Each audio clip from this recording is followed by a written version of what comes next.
आज हम लोग क्लास 10 की चैप्टर 6 साइंस में जैव प्रक्रम पढ़ने वाले हैं। इस जैव प्रक्रम में इंट्रोडक्शन आप देखिए, जैव प्रक्रम किसको कहते हैं। पूरा जैव प्रक्रम एक ऐसी प्रक्रिया है जिसमें जीवों के कार्यों का नियंत्रण बनाए रखता है एवं ये शरीर के लिए अनुसरण का कार्य करता है। जैव प्रक्रम में हम लोग इस चैप्टर में पोषण किसे कहते हैं, उत्सर्जन कैसे होता है, श्वसन सांस कैसे लेते हैं, पेड़ पौधा अपना खाना कैसे बनाता है ना, भोजन का पाचन कैसे होता है, इस सारे चीजों के बारे में इस चैप्टर में पढ़ने वाले हैं। आगे बोल रहा है पोषण किसे कहते हैं, बोल रहा है सभी जीवों को जीवित रहने के लिए भोजन की आवश्यकता होती है जिससे ऊर्जा प्राप्त हो सके, उसे ही पोषण कहते हैं। पोषण मतलब क्या, आप खाना खाते हैं तो खाना खाते हैं तो आपको एनर्जी मिलता है ना ग्लूकोज के फॉर्म में, उसी को क्या कहते हैं, पोषण कहते हैं। वही बोल रहा है कि सभी जीवों को जीवित रहने के लिए या फिर जानवर हो या पेड़ पौधा हो या फिर कोई आदमी हो, उसको जीवित रहने के लिए क्या चाहिए, भोजन चाहिए ना, उसको खाना चाहिए, जिससे उसी खाना से ना हम लोग को एनर्जी मिलता है। ऊर्जा माने क्या, एनर्जी, एनर्जी हम लोग को मिलता है ना। आप खाना खाते हैं एनर्जी मिलता है, अगर आप खाना ही नहीं खाइएगा तो एनर्जी नहीं मिलेगा, आप ना तो चल पाइएगा ना दौड़ पाइएगा, कुछ नहीं कर पाइएगा ना।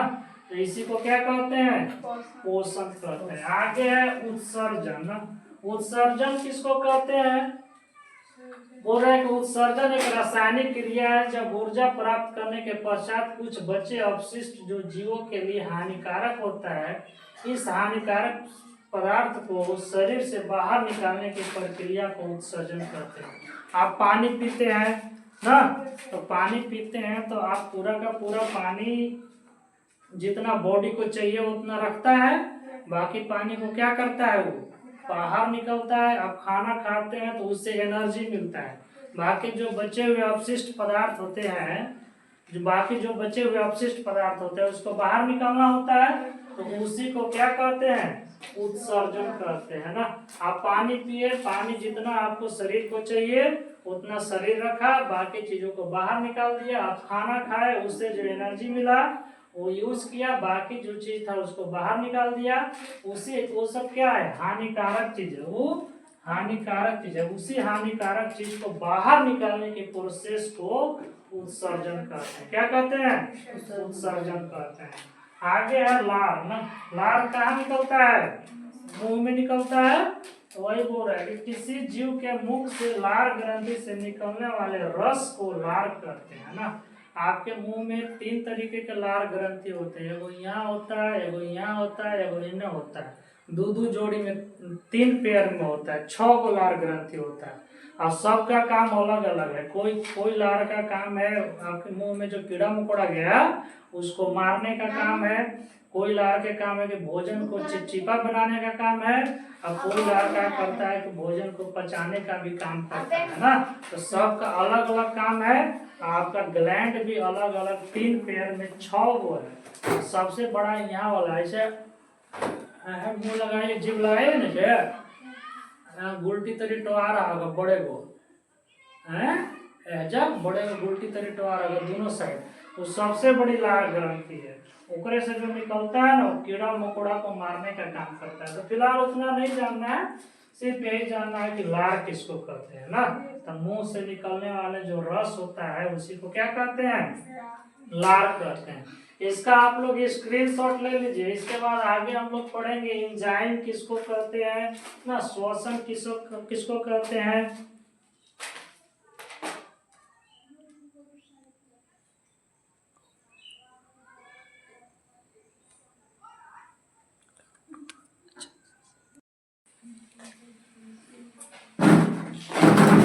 आगे देखिए एंजाइम, श्वास लेना और श्वसन ना। एंजाइम किसको कहते हैं, और एंजाइम जटिल खाद्य पदार्थों को विघटित करके जीवों में संरचनात्मक एवं वृद्धि के कार्य करती है, जो जैव उत्प्रेरक के लिए उपयोग होता है, उसे एंजाइम कहते हैं ना। एंजाइम क्या होता है, जैसे आपका पेट में ना, पेट में अम्ल होता है, HCl होता है, हाइड्रोक्लोरिक अम्ल होता है ना।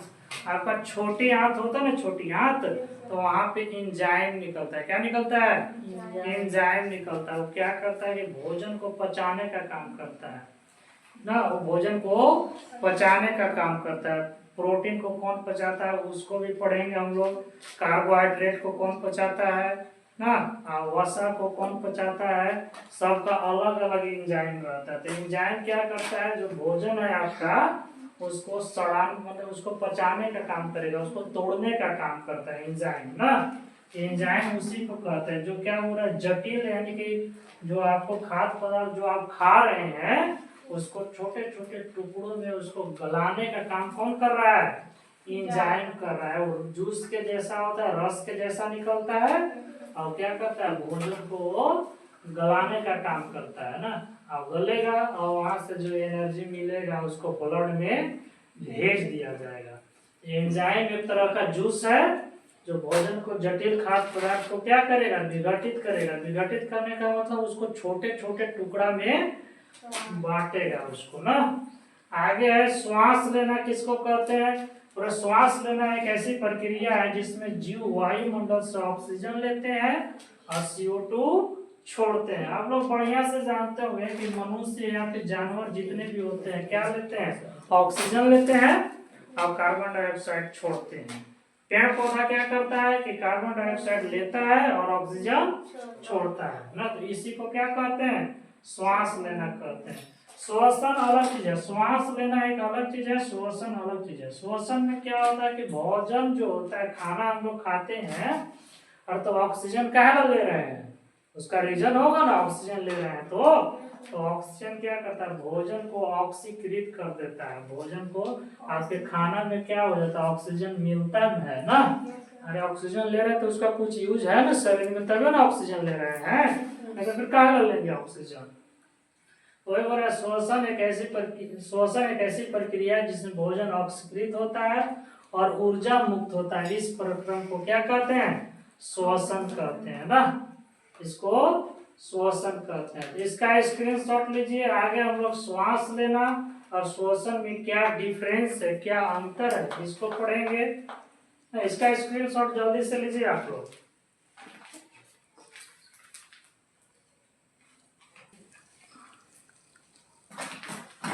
आगे देखिए, श्वसन और श्वास लेना में क्या अंतर ना। श्वसन हम लोग पढ़े, श्वास लेना में क्या था कि गैस आपका ऑक्सीजन ले रहे थे, कार्बन डाइऑक्साइड छोड़ रहे थे, और श्वसन में भोजन क्या हो रहा था, ऑक्सीकृत हो रहा था ना। तो ये दोनों में अंतर क्या है ये जाने ना। श्वसन क्या हो रहा है, यह एक जैव रासायनिक क्रिया है और श्वास लेना क्या है, जैव भौतिक क्रिया है। भौतिक क्रिया में क्या होता है कि गैस ले रहा है, गैस छोड़ दे रहा है नहीं, लेकिन इसमें क्या आ रहा है, पूरा का पूरा वो प्रोसेस है, ऑक्सीजन जा रहा है, भोजन में मिल रहा है, फिर उसको ऑक्सीकृत हो रहा है, ऑक्सीकृत होने के बाद उससे हमको एनर्जी मिल रहा है ना। इसको क्या हुआ है, इसमें ऑक्सीजन भोजन से अभिक्रिया करता है, इसमें गैस का आदान प्रदान होता है। CO2 लेते हैं और ऑक्सीजन लेते हैं और CO2 छोड़ देते हैं। इसमें ऊर्जा मुक्त होता है। यह श्वसन तंत्र में होता है। श्वसन तंत्र अलग होता है, ये पाचन तंत्र में होता है। किसमें होता है, पाचन तंत्र में। भोजन ऑक्सीकृत हो रहा है यानी कि भोजन पचने उचने वाला में काम हो रहा है तो पाचन तंत्र में हुआ। श्वसन तंत्र मतलब क्या, फेफड़ा में हवा जाता है और फिर बाहर निकलता है, तो श्वसन तंत्र अलग चीज है और पाचन तंत्र अलग चीज है।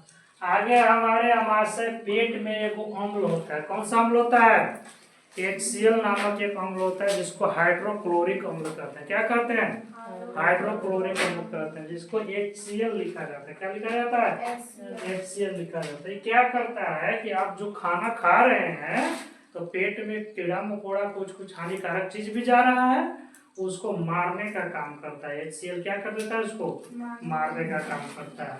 बोला है कि हमारे पेट में भोजन के साथ आए हानिकारक जीवाणु को मारने तथा भोजन को अम्लीय बनाता है। अम्ल है तो अम्लीय बनाएगा ना। कौन सा अम्ल होता है, HCl अम्ल होता है। कौन सा अम्ल, HCl अम्ल होता है। यही अम्ल क्या होता है ना, कभी कभी क्या होता है कि आपके पेट में एक लेयर बना हुआ रहता है जो क्या करता है, पेट को नुकसान नहीं पहुंचाने देता है HCl से। और वही लेयर में कभी कभी कहीं कहीं पे थोड़ा बहुत HCl अगर कर दिया तो घाव तरी बन जाता है, जिसको अल्सर बोला जाता है। तो फिर डॉक्टर वही फिर गैस के दवाई देता है जिसमें अल्सर को भी ठीक किया जाता है। वही अल्सर अगर ज़्यादा बढ़ गया तो धीरे धीरे वो कैंसर का रूप ले लेता है, तो वही पेट का कैंसर हो जाता है ना। तो कोई कोई के पेट में दर्द होता है तो अल्ट्रासाउंड कराता है, तो अल्ट्रासाउंड में पता चल जाता है, देख लेता है डॉक्टर किसको अल्सर हुआ है, वहाँ पे गैस के बढ़िया दवाई दे देगा जो अल्सर को भी ठीक करे। हाँ, तो हमारे पेट में कौन सा अम्ल? HCl अम्ल, हाइड्रोक्लोरिक अम्ल। क्या करता है ये? जीवाणु को मारता है ना, जितने भी हानिकारक जीवाणु उसको मारता है और उसको भोजन को क्या करता है? अम्लीय करता है ना। तो इसका स्क्रीनशॉट लीजिए, बाकी का चीज हम लोग आगे फिर पढ़ने वाले हैं ना। इसका स्क्रीनशॉट जल्दी से लीजिए।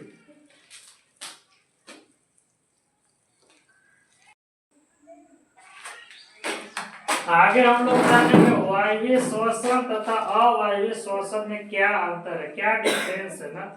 वायवीय श्वसन और अवायवीय श्वसन देखने में पता चल जा रहा है कि वायु श्वसन मतलब कि वायु की उपस्थिति में, और अवायवीय श्वसन मतलब वायु के अनुपस्थिति में, मतलब जहाँ हवा नहीं रहेगा वहाँ पे कैसे श्वसन होता है और जहाँ पे हवा रहता है वहाँ पे कैसे श्वसन होता है ना। क्या लिखा है फर्स्ट पॉइंट में? पूरा कि इस प्रकार के श्वसन वायु के उपस्थिति में संपन्न होता है। अरे वायवीय श्वसन है तो वायु के उपस्थिति में, और अवायवीय श्वसन है तो वायु के उपस्थिति में नहीं ना। लिखा है इस प्रकार के श्वसन वायु की अनुपस्थिति में संपन्न होता है ना। क्या है ना, इसमें क्या है? बोल रहा है कि इसमें भोजन के ऑक्सीकृत के पश्चात जल तथा CO2 का निर्माण करता है। आप जब भोजन ऑक्सीकृत होता है ना, भोजन में जब ऑक्सीजन मिलता है तो भोजन जब पाचन होता है तो उससे क्या बनता है? जल बनता है और CO2 बनता है, तब ना CO2 फिर बाहर हम लोग छोड़ते हैं, ऑक्सीजन लेते हैं और कार्बन डाइऑक्साइड छोड़ते हैं। तो मनुष्य में, जानवर में कौन सा श्वसन होगा? वायवीय श्वसन होगा। इसमें क्या हो रहा है? इसमें भोजन के पूर्ण पाचन के बाद इथेनॉल तथा CO2 का निर्माण होता है। इथेनॉल आप लोग पढ़ेंगे, मीथेन, इथेन जानते हो। इथेनॉल एक तरह से शराब उराब में रहता है ना। तो इसमें जब भोजन पाचन होगा तो इथेनॉल बनेगा और CO2 बनेगा। क्या बनेगा? इथेनॉल और CO2 बनेगा। इसमें क्या हो रहा है कि इसमें 3 ATP ऊर्जा उत्पन्न होता है। ATP का फुल फॉर्म होता है ना, ATP ये ऊर्जा का एक अति है ना, क्या बोलते हैं उसको? यूनिट बोल सकते हैं ना। ATP का फुल फॉर्म होता है एडिनोसिन ट्राइफॉस्फेट। क्या होता है? एडिनोसिन ट्राई ना फॉस्फेट। ऊर्जा का ये अति है, ऊर्जा का SI यूनिट है ना। जैसे फोर्स का SI यूनिट क्या होता है? न्यूटन होता है। बल का SI न्यूटन होता है। उसी तरीके से जब हम लोग खाना खाते हैं तो ATP के रूप में ऊर्जा बनता है। किसके रूप में? ATP के रूप में बनता है। तो वायवीय श्वसन में 3 ATP ऊर्जा उत्पन्न होगा और अवायवीय श्वसन में 2 ATP ऊर्जा उत्पन्न होगा। कितना? 2 ATP। वायवीय में 3 ATP और अवायवीय में 2 ATP ऊर्जा उत्पन्न होगा। इसमें क्या है? ग्लूकोज है। क्या है? ग्लूकोज। ग्लूकोज का फॉर्मूला होता है C6H12O6 ना, जिसमें कार्बन 6 गो, हाइड्रोजन 12 गो, ऑक्सीजन 6 गो। जब ग्लूकोज में ऑक्सीजन मिलता है, जब ग्लूकोज में, ये क्या है? ग्लूकोज। क्या है ये? ग्लूकोज है ना, ये ग्लूकोज है। ग्लूकोज में ऑक्सीजन मिलता है तो क्या बनता है? जल बनता है। H2O बने जल, जल बनता है और प्लस में 283 किलो जूल एनर्जी बनता है। 283 किलो जूल ऊर्जा का ऐसा यूनिट है। केजी माने किलो जूल, केजी माने किलो जूल ना, केजी माने किलो जूल। 283 किलो जूल आपको एनर्जी मिलेगा। ग्लूकोज और ऑक्सीजन मिलेगा, जल बनेगा और 283 किलो जूल आपको क्या मिलेगा? एनर्जी मिलेगा। इसमें क्या है? जब ग्लूकोज है ना, इसमें ग्लूकोज इसमें क्या हुआ? इसमें कुछ नहीं है। 6H12O6 हाँ,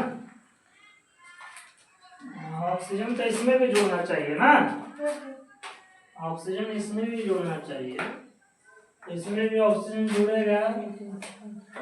6H2O मान लो इसमें जुड़ा तो बना 2C3H6O3 प्लस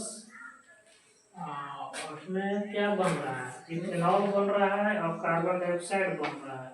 इसमें जल बन रहा है, क्या बन रहा है, जल बन रहा है, H2O बन रहा है।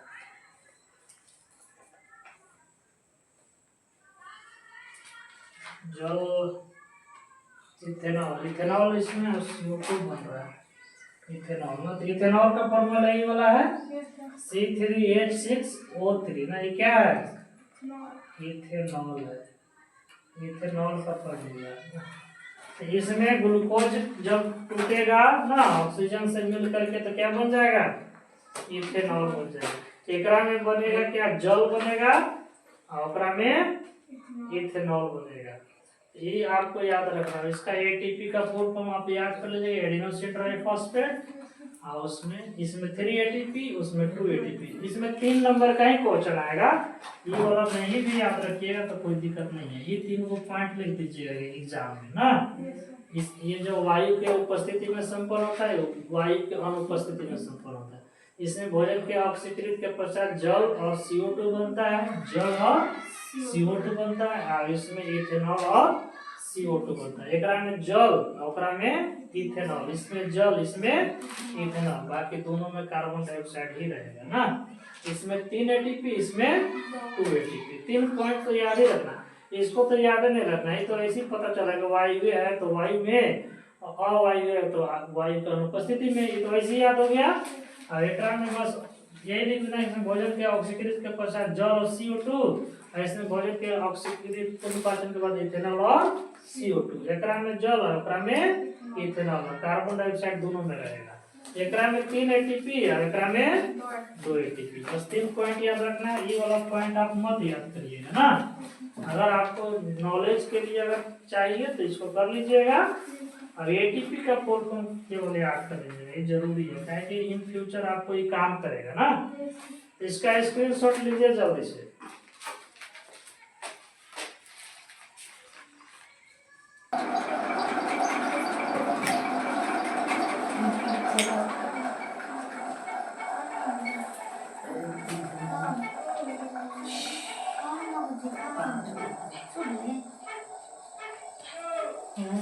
देखिए आगे पौधा एवं जंतु में श्वसन की क्रिया में अंतर बताना है ना। पौधा में भी श्वसन होता है और जंतु में भी श्वसन होता है, दोनों में श्वसन होता है। हाँ, तो क्या होगा पौधा में, इसमें श्वसन जड़, तना, पत्ती के भागों के विसरण विधि से होता है। अरे श्वसन में क्या होगा कि जब कार्बन डाइऑक्साइड पेड़ पौधा लेते हैं तो कहाँ से लेते हैं, पत्ती से, तना से, जड़ से, ये सब से कहाँ लेते हैं, श्वसन लेते हैं। अब इसमें सांस कैसे लेते हैं, इसमें श्वसन तंत्र होता है, फेफड़ा उफड़ा होता है ना, आपके नाक के द्वारा जाता है यहाँ से पाइप से, और यहाँ पे आपके कहाँ पे जाता है, लंग्स में जाता है। तो इसमें श्वसन तंत्र उसी को कहते हैं। सांस लेने वाला जितने भी ऑर्गन मिल करके वो तंत्र बनाया तो उसको श्वसन तंत्र कहेंगे। और पचने वाला जितना भी तंत्र है, पेट है, आपका लीवर है, छोटी आंत है, बड़ी आंत है, ये सब मिलकर के क्या बना दिया, वो पाचन तंत्र बनाया। तो इसमें श्वसन तंत्र में संपन्न होगा, और इसमें जड़, तना, पत्ती के भागों से भी होता है। ऐसा नहीं कि खाली पतइये से होता है। आप कभी कभी देखे होंगे पेड़ को काट देता है, नहीं तो पतई तो रहता नहीं है, फिर भी वो खाना बनाता है तब ना उससे नया पेड़ एक और उग जाता है। तो कैसे उग जाता है, क्योंकि उसको तना से भी वो आपका कार्बन डाइऑक्साइड ले सकता है, इसीलिए ना उसमें नया पौधा उग जा रहा है। और नहीं ले पाता हवा तो क्या नया पौधा उग पाता, उसमें नहीं उग पाता। इसलिए आप लोग पहले से पढ़ते आ रहे हैं, पतई से लेता है, पतई से लेता है ना, लेकिन ऐसा नहीं है, तना से भी ले सकता है और जड़ से भी ले सकता है। आगे पौधों में गैस का आदान प्रदान न्यूनतम गति से होता है, मतलब गैस जो लेना छोड़ना वो धीरे धीरे होता है, लेकिन आदमी में जल्दी जल्दी होता है। आप बताइए 1 मिनट में आदमी सांस कितने बार लेता है, 1 मिनट में सांस कितने बार लेता है, कोई बता सकता है यहाँ पे? किसी को पता है जो 1 मिनट में कितने बार सांस लेते हैं हम लोग? लेते छोड़ते कितने बार है? एक बार थोड़ी होता है, लगभग 16 से 18 बार। कितना बार? 16 से 18 बार आप हम लोग सांस लेते हैं छोड़ते हैं। आपका दिल जो धड़कता है लगभग 72 बार। कितना बार? 72 बार आपका दिल ना, ये दिल ना, ये किसी को देना नहीं है ना, ठीक है? कितना बार धड़कता है? 72 बार ना। आई 16 से 18 बार ना। ये आपका सांस लेते हैं कितना बार? 16 से 18 बार में 1 मिनट का कैलकुलेशन है। कितना मिनट का? 1 मिनट का। 16 से 18 बार आप सांस ले सकते हैं और 72 बार आपका दिल धड़कता है ना, तो आपका ब्लड आता जाता है दिल में 72 बार। इसमें क्या हो रहा है? इसमें श्वसन से भोजन बनता है, सांस उस लेता है पेड़ पौधा, तो एक से भोजन बनता है। और इसमें क्या होता है? इसमें श्वसन से भोजन पचता है, ऑक्सीजन आता है, भोजन ऑक्सीकृत होता है। ऑक्सीकृत होने के बाद क्या क्या बनता था? जल और CO2 बन रहा था, नहीं बन रहा था? तो इसमें भोजन पच रहा है, इसमें भोजन बन रहा है। एकरा में गैस का आदान प्रदान धीरे धीरे, एकरा में गैस का आदान प्रदान तेजी से ना। एकरा में आम से लीजिएगा तना पचाई जड़ सबसे, एकरा में खाली का से श्वसन तंत्र से ना। तो तीनों को हाँ इसका स्क्रीनशॉट लीजिए। बाकी आप हम लोग पढ़ते हैं ना, पता ही नहीं, स्ट्रोमेटा होता है, वातरंध्र होता है, जाइलम, फ्लोएम, ये सब होता है।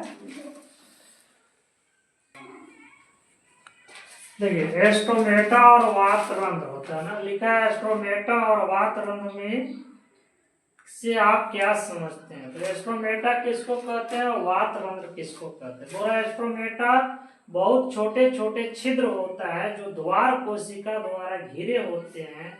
यह पत्तियों के सतह पर पाई जाती है। अरे पतई में छोटे छोटे छोटे छोटे दाना दाना दाना दाना करके छेद जो दिखता है ना, दाना दाना करके, उसी को क्या कहते हैं? एस्ट्रोमेटा कहते हैं। क्या कहते हैं? एस्ट्रोमेटा कहते हैं ना। ये द्वार कोशिका इसी को बोलते हैं। द्वार कोशिका फूलता है तभी एक अंदर पानी उनी या फिर गैस उसका आदान प्रदान होता है ना। आप पता ही फूल जाता है, द्वार कोशिका बंद हो जाएगा तो पानी उनी गैस उसका आदान प्रदान नहीं होगा। आगे है वातरंध्र। तो वातरंध्र एक अति सूक्ष्म छिद्र है जो तने के विभिन्न भागों में पाए जाते हैं, इसे ही वातरंध्र। पतई में रहेगा तो एस्ट्रोमेटा, और वातरंध्र कहाँ रहेगा? तना में रहेगा। कहाँ पे रहेगा? तना में रहेगा ना। ये तना में रहेगा, उसको वातरंध्र, छोटे छोटे छेद को तना में रहेगा तो वातरंध्र कहेंगे, और पतई में रहेगा तो एस्ट्रोमेटा कहेंगे। क्या कहेंगे? एस्ट्रोमेटा कहेंगे। आगे है जाइलम और फ्लोएम। बोल रहा है ना, खनिज जल तथा लवण का वहन जाइलम करता है ना। नीचे से इसमें देखिए, आप जब इसका डिफरेंस लिखिएगा ना तो आप लिख दीजिएगा जाइलम खनिज जल तथा लवण का वहन करता है, फर्स्ट पॉइंट। सेकेंड पॉइंट क्या लिखिएगा कि नीचे से ऊपर जल खनिज लवण को ले जाता है। फ्लोएम क्या करता है? भोजन का वहन करता है। और क्या करता है? जब पतई में जो बना भोजन वो ऊपर से विभिन्न भागों में लेकर के जाने का काम कौन करेगा? फ्लोएम। जाइलम नीचे से ऊपर और फ्लोएम ऊपर से नीचे ना। दोनों में यही अंतर है, जाइलम और फ्लोएम में यही अंतर है ना। आप क्या लिख सकते हैं? जाइलम क्या है? ये पकल चीज है, खनिज जल लवण पका हुआ चीज नहीं ना है। तो जाइलम जो होता है कच्चे पदार्थों का वहन करता है। कैसे पदार्थ का? कच्चे पदार्थ का वहन करता है। कौन करता है? जाइलम कच्चे पदार्थ का वहन करता है। अब फ्लोएम किस तरीके के पदार्थ का? पक्के पदार्थ का ना। अरे भोजन बन गया तो पक्के पदार्थ में हो गया, तो 3 पॉइंट हो गया। नीचे से ऊपर ले जाएगा 1 पॉइंट, और कच्चे पदार्थ का वहन करता है 2 पॉइंट, और तीसरा पॉइंट खनिज जल लवण का वहन करता है। इसका हो जाएगा ऊपर से नीचे लाता है, पक्के पदार्थ का वहन करता है ना, और क्या लिख सकते हैं, भोजन का वहन करता है। 3 गो पॉइंट आप लिख सकते हैं जाइलम ऊतक और फ्लोएम ऊतक में डिफरेंस ना। इसको आप घर से करके आइएगा, कहाँ से, घर से करके आइएगा। इसका स्क्रीनशॉट लीजिए जल्दी से आप लोग।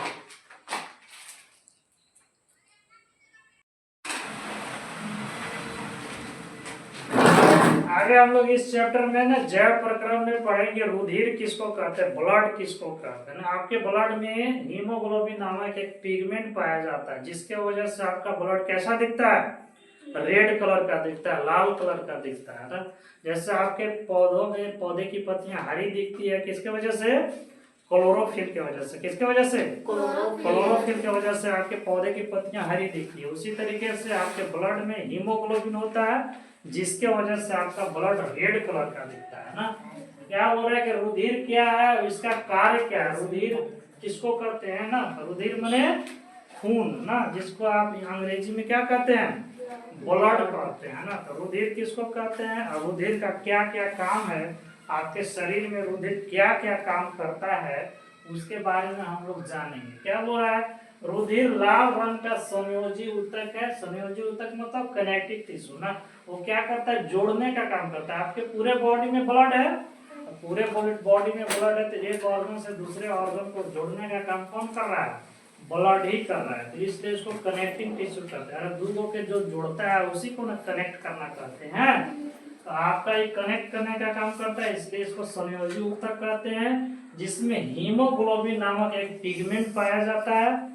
हीमोग्लोबिन को आप लोग HB लिख सकते हैं। क्या लिख सकते हैं, HB लिख सकते हैं हीमोग्लोबिन को ना। HB नामक एक पिगमेंट पाया जाता है, हीमोग्लोबिन नामक एक पिगमेंट पाया जाता है, इसे रुधिर कहते हैं, इसी को रुधिर कहते हैं। इसका काम क्या है जी, ये क्या करता है कि भोजन हो गया, जल हो गया, या फिर आपके बॉडी में जो ऑक्सीजन वगैरह है, और शरीर के विभिन्न आपको कोशिका माने सेल, अंग्रेजी में क्या कहते हैं इसको, सेल। सारे सेल के पास आपका भोजन जो आपका पच रहा है, उससे जो एनर्जी मिल, भोजन बनाने का काम, जो भोजन हो गया, जल हो गया, वायु हो गया, ये ब्लड एक दूसरे से पहुंचाने का काम करता है ना। आगे क्या बोल रहा है, शरीर के टेम्परेचर को संतुलित बनाए रखता है। आपका बॉडी का टेम्परेचर कितना डिग्री होता है, शरीर का टेम्परेचर 37 डिग्री ना, कितना डिग्री, 37 डिग्री। इस टेम्परेचर को संतुलित बनाए रखने का काम करता है। जैसे ठंडा के दिन में आपका शरीर पूरा ठंडा हो रहा है, नहीं हो रहा है, तो क्या होगा कि ब्लड गर्म होगा। ब्लड गर्म होकर के क्या करेगा कि कोशिश करेगा कि आपके बॉडी के टेम्परेचर को 37 डिग्री बना करके रखे ना।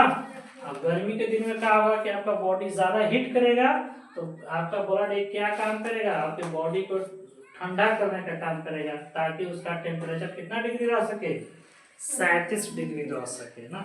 तो आपके शरीर के टेम्परेचर को संतुलित बनाए रखने का काम करता है। भोजन, जल और वायु को कोशिका तक पहुंचाने का काम करता है।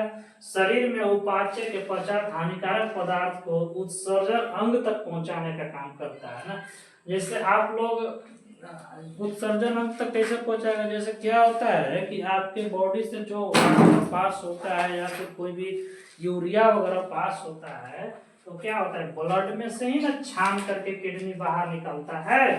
तो ब्लड ही क्या करता है कि सारे जगह से जितने जो टॉक्सिक पदार्थ है, आपके हानिकारक पदार्थ है, उसको ले गया किडनी में। अब किडनी में होता है आपका नेफ्रॉन होता है, नेफ्रॉन क्या करता है, वो ब्लड में से हानिकारक जितने भी है, आपका सॉल्ट है, यूरिया है ना, वाटर जो आपका खराब वाटर है, उसको सारे को छान करके बाहर निकाल देता है ब्लड से ना। तो ब्लड ही एक दूसरे तक पहुंचाने का क्या कर रहा है, हानिकारक पदार्थ को बाहर निकालने का काम करता है। तो 3 वो काम क्या का है, जल, वायु और भोजन को सेल तक पहुंचाने का काम, फर्स्ट काम।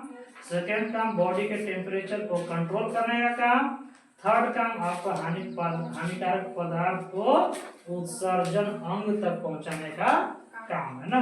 उत्सर्जन अंग तक पहुंचाने का काम है ना, बॉडी का टेम्परेचर को कंट्रोल करने का काम, और भोजन, जल तथा वायु को शरीर के विभिन्न कोशिकाओं तक पहुंचाने का काम करता है ना।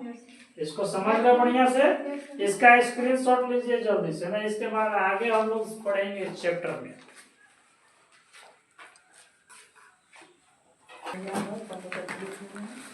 आगे देखिए क्या बोल रहा है कि हमारे शरीर में हीमोग्लोबिन के कमी से क्या होता है ना।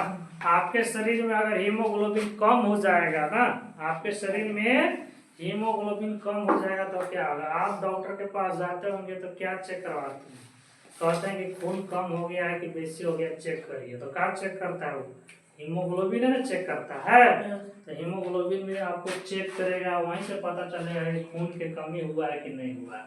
और अगर हमारे शरीर में हीमोग्लोबिन के कमी से रक्त अल्पता, जिसको एनीमिया रोग कहते हैं, क्या कहते हैं, एनीमिया रोग कहते हैं। रक्त अल्पता उत्पन्न होती है जिससे ऑक्सीजन का स्थानांतरण शरीर के विभिन्न भागों तक नहीं हो पाता है।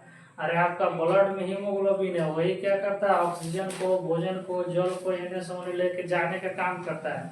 और जब हीमोग्लोबिन में कम हो जाएगा तो ऑक्सीजन यहाँ से वहां नहीं जा पाएगा, और नहीं जा पाएगा तो शरीर में भोजन वोजन एनर्जी आपका इधर उधर नहीं जा पाएगा, कोशिका तक नहीं पहुंच पाएगा।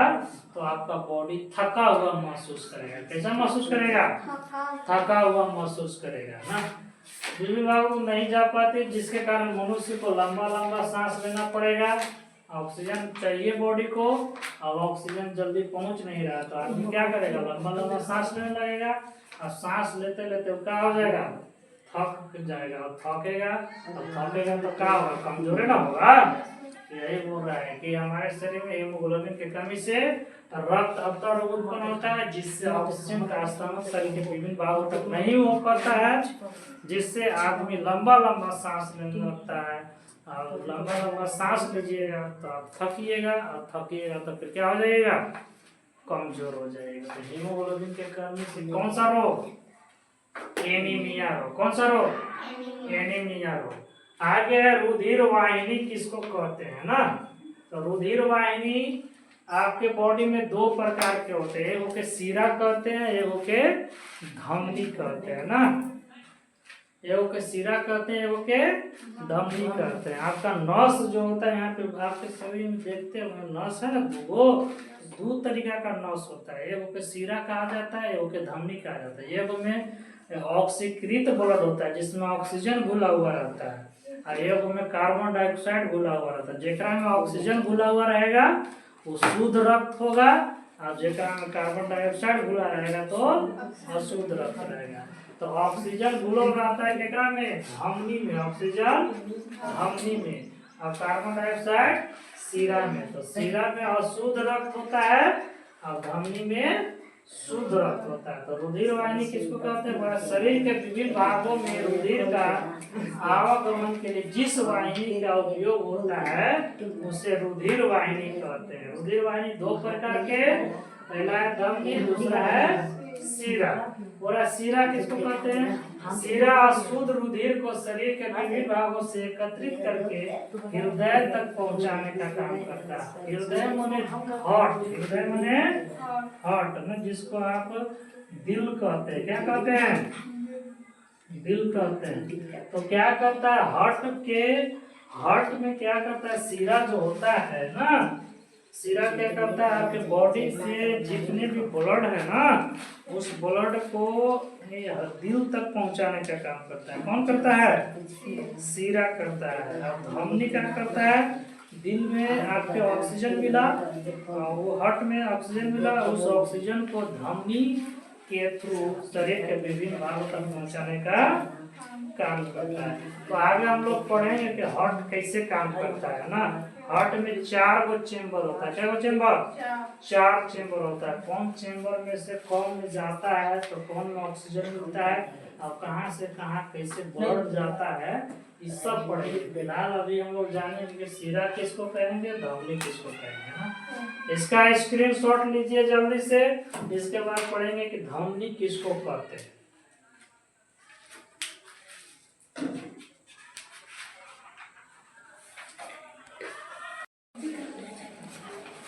चलिए हम लोग इसमें आप भी जानने वाले हैं भोजन की पाचन में लार की क्या भूमिका है। आप जब खाना खाते हैं ना तो आपके भोजन में लार मिलता है। क्या मिलता है?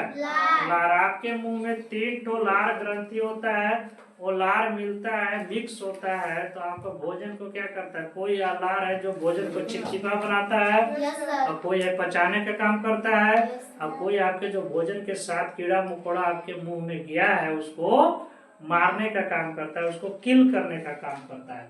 तो देखिए क्या बोल रहा है, भोजन की पाचन में लार की क्या भूमिका। बोल रहा है मानव की मुख गुहा में 3 जोड़ी लार ग्रंथि होती है। कितनी जोड़ी? 3 जोड़ी। 2 गो यहाँ, एक पेयर, 2 पेयर और 3 पेयर। सबसे बड़ी ग्रंथि यहाँ पे होती है, यहाँ पे साइड में ना। आप ऐसे जीव लगाइए ना, ऐसे उल्टी तेरे दोनों तरफ होगा ना, ओकरे से कीड़ा मारने वाला लार निकलता है, रस निकलता है ओकरे से। सबसे बड़ी ग्रंथि लार ग्रंथि है ना। आप लोग घरे जाइएगा तो चेक करिएगा पहले, नहीं होगा तो दूसरे के मुंह खोल के टॉर्च बार के देख लेना है ना कि सही में रहता है कि नहीं रहता है। बोल रहा है कि मानव के मुख गुहा 3 जोड़ी लार ग्रंथियां होती है जिसमें लार उत्पन्न होता है। लार भोजन के साथ मिलकर जटिल कार्बोहाइड्रेट को माल्टोज में बदल देता है। किसमें? अरे 3 गो होता है ना, कार्बोहाइड्रेट होता है, प्रोटीन होता है और फैट होता है, नहीं होता है? तो ये कार्बोहाइड्रेट जो होता है, इस कार्बोहाइड्रेट को माल्टोज में बदल देता है। किसमें? माल्टोज में बदल देता है, परिवर्तित कर देता है। देखिए लार ही बदल दे रहा है कार्बोहाइड्रेट को, किसमें? माल्टोज में। तो लार भी पचाने का काम किया कि नहीं किया? परिवर्तित कर देता है, जिस पर सरलता से अन्य एंजाइम क्रियाशील हो जाती है। आपके पेट में एंजाइम अलग अलग तरीके के होते हैं, उसको आगे हम लोग पढ़ेंगे ना, तो वो एंजाइम उस पर काम अच्छे से कर पाता है। क्योंकि कार्बोहाइड्रेट ही मुंह में ही चेंज हो गया, किसमें? माल्टोज में चेंज हो गया। आगे क्या है, आगे हमारे शरीर में वसा का पाचन कैसे होता है। वसा को अंग्रेजी में फैट कहते हैं। फैट क्या चीज से मिलता है? मीट वगैरह से मिलता है, मांस से मिलता है। आपको दूध में भी फैट मिलता है, नहीं मिलता है? आपको ये सब मीट वगैरह में ज्यादा फैट मिलता है, ऑयल में मिलता है, तेल में मिलता है। तो ये सब को पचाने का काम कौन करता है? कैसे पचता है ये वाला फैट? कैसे पचता है आपके बॉडी में? प्रोटीन का पचने के लिए अलग एंजाइम चाहिए, फैट पचने के लिए अलग एंजाइम चाहिए, कार्बोहाइड्रेट पचने के लिए अलग चाहिए, सबका अलग अलग ना।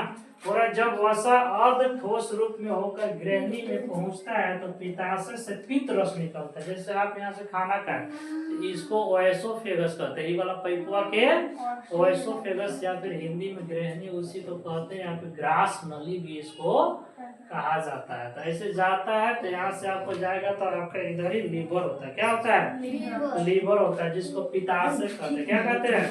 पित्ताशय। वो पित्ताशय से वो पित्त रस निकलता है, पित्ताशय से पित्त रस निकलता है। वो पित्त रस निकलता है और निकल करके किसमें मिल गया?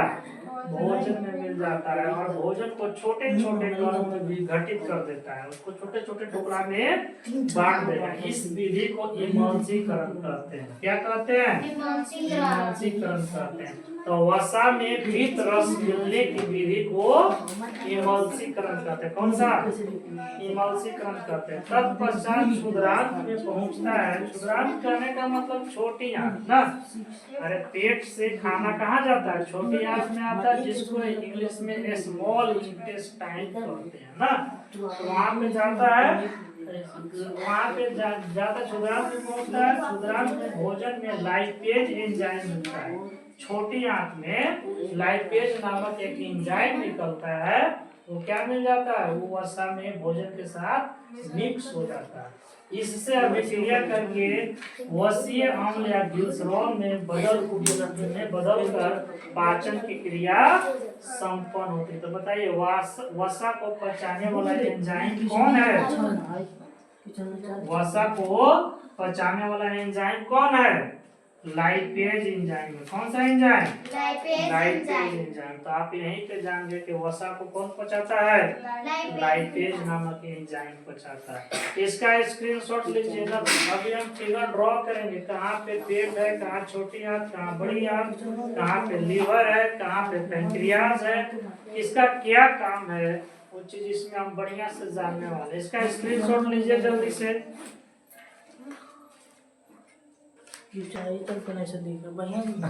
देखिए पाचन तंत्र का आपका यहाँ पे फिगर ड्रॉ किया गया है ना, कौन से ऑर्गन को क्या नाम है ना, उसमें आपका जो दिया हुआ है उसका नाम क्या क्या है आप इसको देख लीजिए। इसके बाद इसमें पूरा डीपली हम लोग जानेंगे भोजन कहाँ से कैसे जाता है, कहाँ पचता है, वसा का पाचन कौन करता है, प्रोटीन का कौन करता है, कार्बोहाइड्रेट का कौन करता है ना। तो सबसे पहले आप मुंह के द्वारा आप खाना खाते हैं, आपका ग्रासिका द्वारा, यहाँ से ये वाला ये पाइप के द्वारा, जिसको अंग्रेजी में फूड पाइप भी कहते हैं। कौन सा पाइप? फूड पाइप भी इसको अंग्रेजी में कहते हैं। फूड पाइप के द्वारा आपका एब्डोमेन में जाता है, आपका पेट में जाता है, जिसको अमाशय भी कहा जाता है। अमाशय में आपका HCl नामक एक ये होता है, अम्ल होता है। कौन सा अम्ल? HCl। ये क्या करता है? भोजन को अम्लीय बना देता है। ये आपका लीवर नहीं बड़ा वाला, ये लीवर से आपको पित्त रस निकलता है, एक बाइल जूस निकलता है। क्या करता है कि बाइल जूस वाला इसमें स्टोर रहता है, पित्त वाला ये जो थैलिया है ये बनाता है, एकरा में स्टोर रहता है, और जब जब जरूरी पड़ता है तब तब एकरा में ये डालते रहता है। तो यहाँ पे अम्ल मिला, अम्ल मिला, यहाँ से पित्त रस मिला, यहीं पे क्या करता है वसा को पचाता है।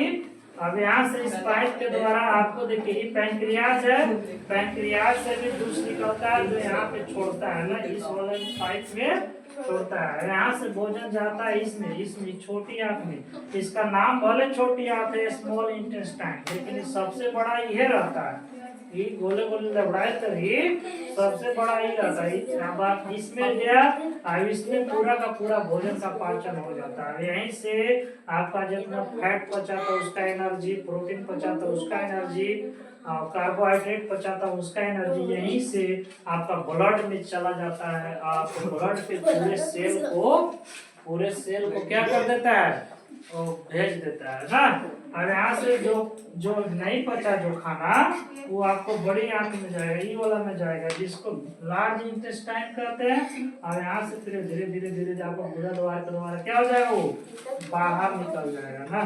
तो इसको हम लोग बढ़िया से पढ़ेंगे। फिलहाल आप लोग ये जान लीजिए ना इसको क्या कहते हैं ना। आज के लिए इतना ही, बाकी मिलते हैं कल।